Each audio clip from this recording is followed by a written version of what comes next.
2-3 दिसंबर की रात 1984 भोपाल में वो गैस कांड हुआ था, MIC। उस बात को आज लगभग 40 वर्ष हो गए हैं और आपने ये भी सुना होगा कि उस भोपाल गैस कांड के उस बचे हुए मटेरियल को, उस कचरे को, जो कचरा 337 मीट्रिक टन, उस कचरे को पीथमपुर शहर में लाया गया है।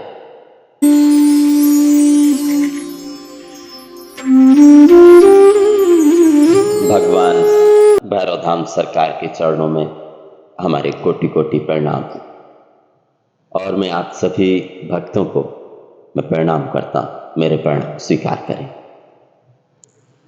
और साथ ही इस वीडियो के माध्यम से जो आप देख रहे हैं, जो आप सुन रहे हैं, मैं आपको भी वक्त प्रणाम करता हूं, मेरे प्रणाम स्वीकार करें।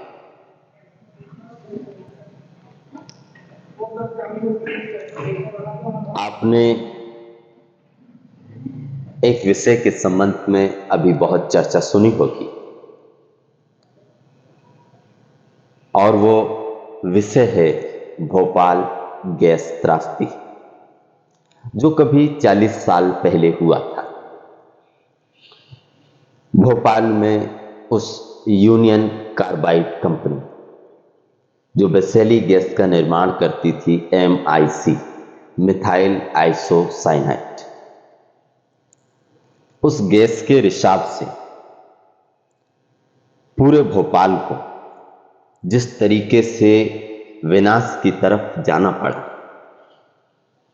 जिस तरह की दुविधाएं, जिस तरह की परेशानी झेलनी पड़ी, ये अपने आप में एक दैनिक स्थिति। 2-3 दिसंबर की रात 1984 भोपाल में वो गैस कांड हुआ था, MIC। उस बात को आज लगभग 40 वर्ष हो गए हैं और आपने ये भी सुना होगा कि उस भोपाल गैस कांड के उस बचे हुए मटेरियल को, उस कचरे को, जो कचरा 337 मीट्रिक टन, उस कचरे को पीथमपुर शहर में लाया गया है। ये वही शहर है जो मैं आपसे बताया करता हूं, बहुत सारी वीडियो में मैंने बताया है कि वो पीथमपुर शहर अपने इस धाम से, भैरवधाम सरकार से मात्र 10 किलोमीटर की दूरी पर है। ये पीथमपुर शहर के बारे में मैं आपसे थोड़ी विशेष चर्चा करने वाला हूं। बहुत से भक्त नहीं जानते होंगे, बहुत से जो इस वीडियो को पहली बार देख रहे होंगे, मैं उन सभी से कहना चाहूंगा कि इस वीडियो को देखना बिल्कुल मत भूलना। इस शहर के संबंध में मैं थोड़ी सी बातें आपसे कहूंगा। ये शहर इंदौर शहर से 22 किलोमीटर दूरी पर स्थित है और जहां अपना ये भैरवधाम सरकार स्थित है, वहां से मात्र 10 किलोमीटर की दूरी पर है। ये शहर पूरे भारत देश का, पूरे भारत देश के कोने कोने से लोग इस शहर में रोजी रोटी कमाने के लिए यहां आते हैं, क्योंकि ये पीथमपुर शहर पूरे भारत का इंडस्ट्री एरिया का सबसे बड़ा हब है। यहां पर कई तरह के उद्योग चलते हैं। यहां पर ऑटोमोबाइल औद्योगिक क्षेत्र है। यहां पर बहुत हजारों की तादाद में यहां पर कंपनियां हैं और उन कंपनियों से हर एक दिन, हर रोज बहुत तरह का प्रदूषण यहां पर पहले से ही फैला हुआ। ये शहर प्रदूषण की नजर से अगर देखा जाए तो बहुत सुरक्षा में नहीं, यहाँ पर पहले से ही बहुत ज़्यादा प्रदूषण फैला हुआ है। अगर आप इस तरीके से अगर समझें कि यहाँ पर प्रदूषण 50% है, तो 50% जो इस गैस कांड जो भोपाल में हुआ था, उस गैस कांड के जो कचरे को यहाँ पर जलाया जाएगा, तो 50% वो पूरा हो जाएगा, यानी कि 100% प्रदूषण यहाँ पर फैल जाएगा और यहाँ की जनता में हाहाकार मच जाएगा। यहाँ की जनता जीवित नहीं रह सकती। और ये बड़ी ताज्जुब वाली बात है कि यहाँ पर इतने प्रदूषण के होते हुए भी यहाँ के लोग, यहाँ के स्थानीय निवासी यहाँ पर रह लेते हैं। ये बड़े आश्चर्यजनक बात है। तो मैं इस शहर के बारे में आपको थोड़ी सी बातें बता देना चाहता हूँ। ये शहर अभी पूरी तरह से विकसित हो नहीं गया है। ये शहर हजारों लाखों लोगों के रोजगार का केंद्र है। वैसे तो पूरे देश भर में कहीं भी रोजगार है नहीं। एक ये शहर है पीथमपुर इंडस्ट्री एरिया, औद्योगिक ऑटोमोबाइल उद्योग।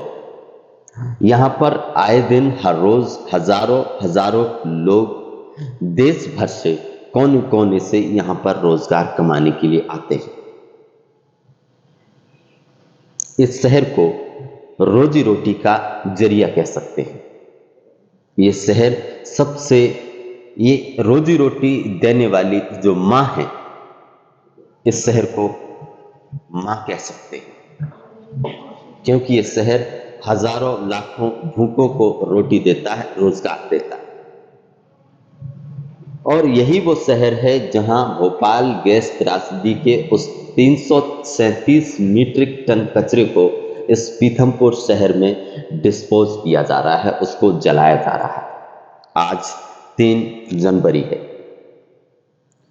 तो आपने इस बारे में विशेष चर्चा मोबाइलों में, टीवी पर आपने बहुत सुनी होगी, तमाम वीडियो आपने देखे होंगे। लेकिन ये वही शहर है जहां से 10 किलोमीटर की दूरी पर, मैं तो उस शहर में काफी बार गया, यहां से मात्र 10 किलोमीटर की दूरी पर वो शहर स्थित है। स्थानीय लोगों का ये कहना है कि अगर यहाँ पर इस कचरे को जलाया जाएगा तो उस कचरे से जो धुआं, जो प्रदूषण पैदा होगा, उससे हवा, पानी, वायु और भी बहुत तरह के जीवन को प्रभावित करेगा। और ये साफ तौर से निश्चित भी है कि अगर कोई धुआं किसी गैस का, अगर कोई रिसाव, कोई अगर किसी पदार्थ को हम जलाते हैं तो उसका जो धुआं उठता है वो धुआं वातावरण में फैलेगा ही। और अगर वो धुआं वातावरण में फैलेगा तो कितने किलोमीटर की एरिया को प्रभावित करेगा ये कहा नहीं जा सकता, क्योंकि धुआं को कोई रोक नहीं सकता।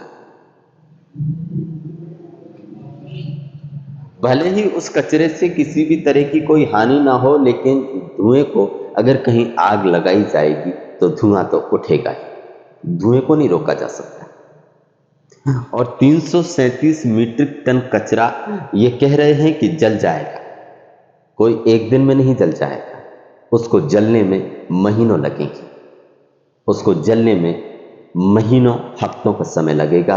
और उन महीनों में जो यहाँ पर पर्यावरण दूषित होगा, उस पर्यावरण के दूषित होने से यहाँ पर किसी भी प्रकार के जीवन को बचाया नहीं जा सकता। तो मैं आप सभी से कहना चाहता हूँ कि इस वीडियो को ज़्यादा से ज़्यादा लोगों तक पहुँचाएं, ज़्यादा से ज़्यादा लोगों तक भेजें, ताकि इस हंसते खेलते शहर को बचाया जा सके। और इस शहर को स्थानीय लोगों ने, स्थानीय निवासियों ने इस चीज़ का बहुत विरोध किया, धरने दिए, आंदोलन किए, लेकिन फिर भी बहुत अच्छी स्थिति नहीं बन पाई। मैंने देखा था कि आए दिन यहाँ पर धरने हुए थे।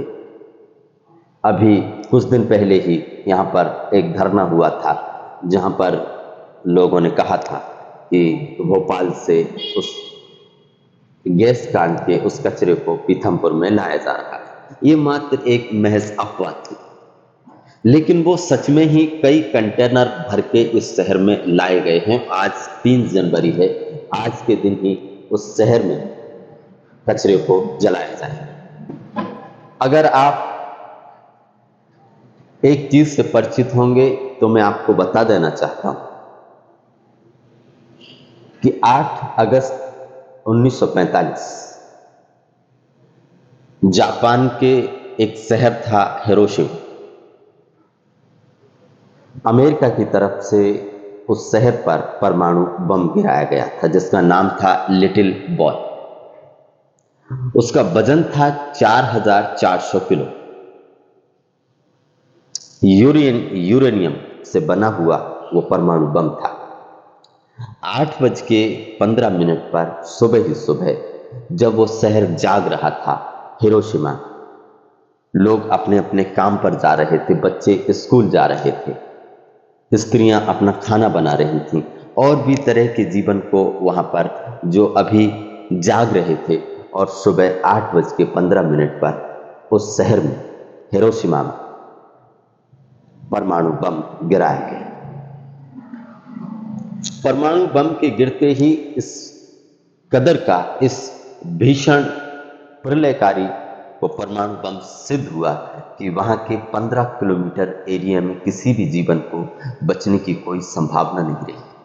15 किलोमीटर तक का पूरा एरिया पूरी तरह से विनाश में ग्रसित हो गया।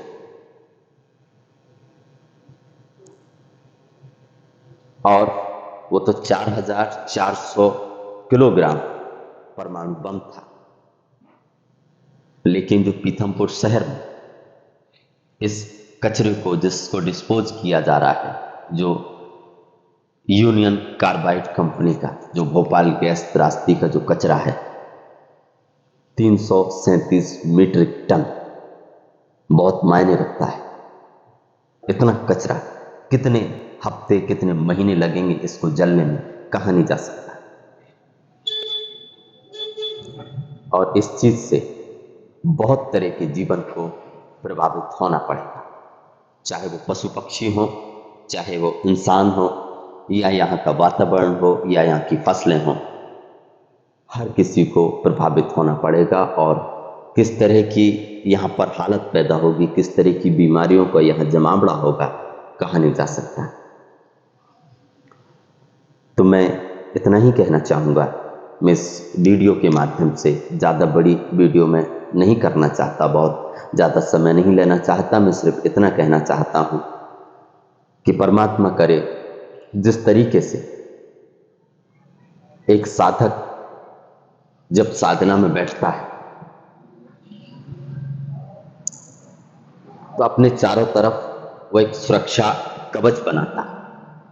जब भी कोई साधक किसी भी जगह पर, किसी भी स्थान पर जब अपनी साधना में, ध्यान में बैठता है, तो वहां पर चारों तरफ एक आभा मंडल उस सुरक्षा कवच को तैयार करता है। पहले जो साधना करते होंगे उनको मालूम होगा।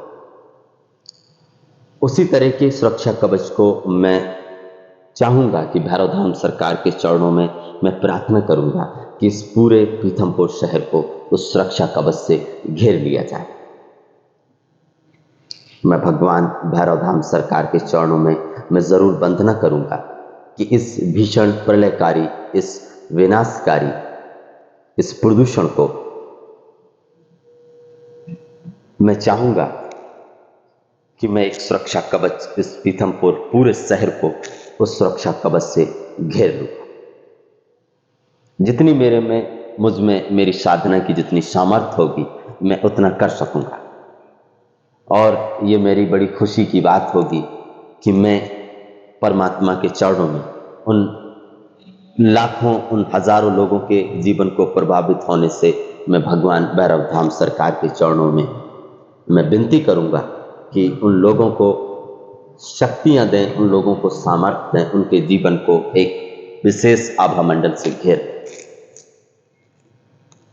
साधना में ये संभव होता है। जिस प्रकार से एक साधक अपनी साधना में जब बैठता है तो एक सुरक्षा कवच तैयार करता है, और वही सुरक्षा कवच मैं चाहूंगा कि पूरे पीथमपुर शहर को घेर लेगा।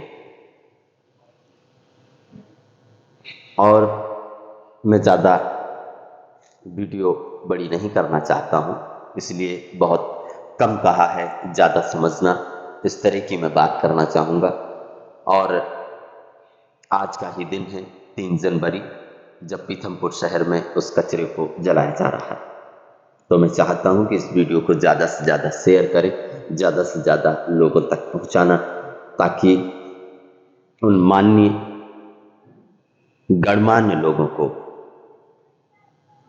उन विशेष ये वीडियो पहुंच सके, ताकि इस चीज़ पर पुनः विचार कर लिया जाए कि दुनिया में, देश भर में ऐसी तमाम जगह हैं जहां पर कईयों किलोमीटर तक किसी भी प्रकार के जीवन का कोई भी नामो निशान नहीं है। वहां पर इस कचरे को डिस्पोज किया जा सकता है।